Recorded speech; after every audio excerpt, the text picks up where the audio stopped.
Meine Damen und Herren, ich bin Sonam Plamo und herzlich willkommen zu Tibet diese Woche, den wöchentlichen Nachrichten dieser Woche zu Tibet, seiner Heiligkeit im Dalai Lama und der tibetischen Zentralverwaltung.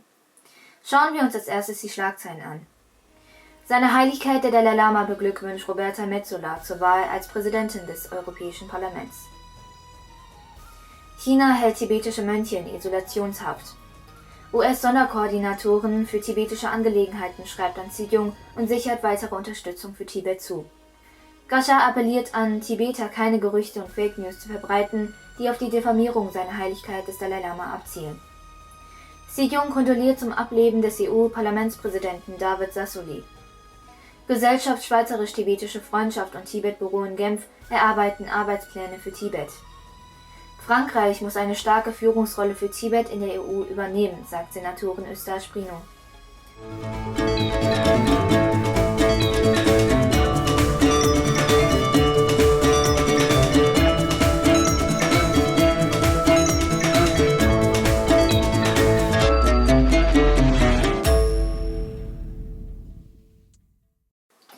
Seine Heiligkeit der Dalai Lama gratulierte Roberta Metsola am Donnerstag dieser Woche zu ihrer Wahl zur Präsidentin des Europäischen Parlaments. Seine Heiligkeit der Dalai Lama erinnerte an seine früheren Besuche im Parlament und bedankte sich für die Gastfreundschaft und die Unterstützung, die das Parlament ihm und dem tibetischen Volk gewährt hatte. Er würdigte die Ernennung von Roberta Metsola zur jüngsten Präsidentin des Europäischen Parlaments und zu dessen dritter weiblicher Präsidentin. Seine Heiligkeit betonte, dass Frauen einfühlsamer als Männer seien und sich aufrichtig um das Wohlergehen anderer kümmerten, weshalb Frauen besser in der Lage seien, die Welt zu einem friedlicheren Niveau zu führen. Der Sprecher des tibetischen Exilparlaments beglückwünschte auch Roberta Metsola zu ihrer Wahl zur Präsidentin des Europäischen Parlaments und äußerte die Hoffnung auf weitere Unterstützung für Tibet im Europäischen Parlament unter ihrer Führung.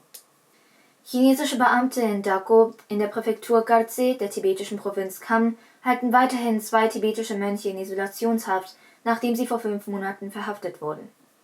Die beiden Mönche, Denzin Norpo und Wangchi Nima aus dem Kloster Nenang in Dako, wurden am 15. August 2021 verhaftet und werden Berichten zufolge derzeit im Gefängnis des Kreises Dau in Khaltse, Tibet, festgehalten.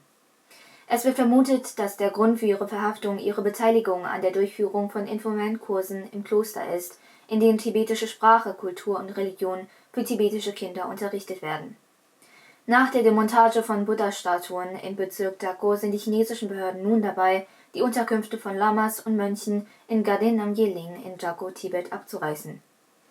Die chinesische Regierung führt zugleich Geflügelzucht- und Schweinestallprojekte durch, bei denen die Tibeter gezwungen werden, Farmen zu errichten, und droht den Einheimischen mit hohen Geld- und Gefängnisstrafen, falls sie sich nicht vollständig fügen.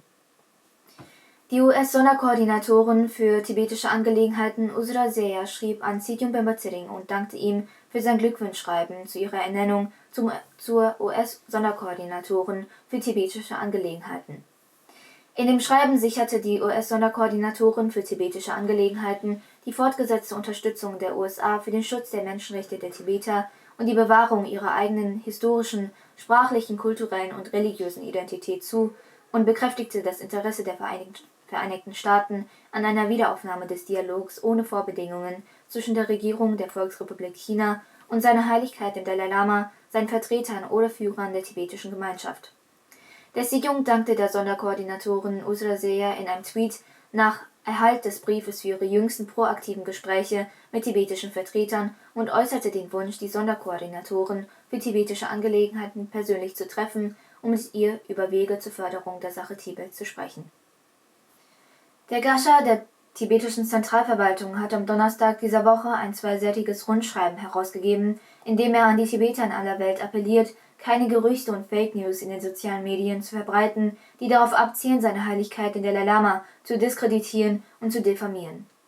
In dem Rundschreiben, das vom Gascha-Sekretariat in der tibetischen Sprache herausgegeben wurde, bekräftigte der Gascha, streng gegen diejenigen vorzugehen, die sich der Verbreitung von Fehlinformationen und der Schürung von Unruhen in der Gemeinschaft schuldig gemacht haben.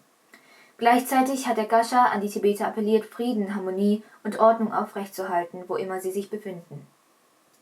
Xi Jinping von der tibetischen Zentralverwaltung kondolierte im Namen des tibetischen Volkes zum Tod von David Sassoli, Präsident des Europäischen Parlaments. Sigyumbe Mathirin schrieb, dass der verstorbene Präsident Sassoli die Werte von Freiheit, Gerechtigkeit und Demokratie verkörperte, die das Fundament der Europäischen Union bilden. Am Dienstag vergangener Woche trafen sich der ehemalige Parlamentarier und der Bürgermeister René Longer und die ehemalige Stadträtin von Genf, Marguerite Contat, mit dem Repräsentanten Chimi Rigze und den Mitarbeitern des Tibet-Büros Genf, um die Arbeitspläne für die Tibet-Interessenvertretung auf kantonaler und nationaler Ebene in der Westschweiz, insbesondere in Genf, zu besprechen. Dashi Phuntsho, Repräsentant des Tibet-Büros in Brüssel, nahm am Freitag dieser Woche in Paris mit den Mitgliedern der französischen Tibet-Gruppe im Senat an einem Treffen teil.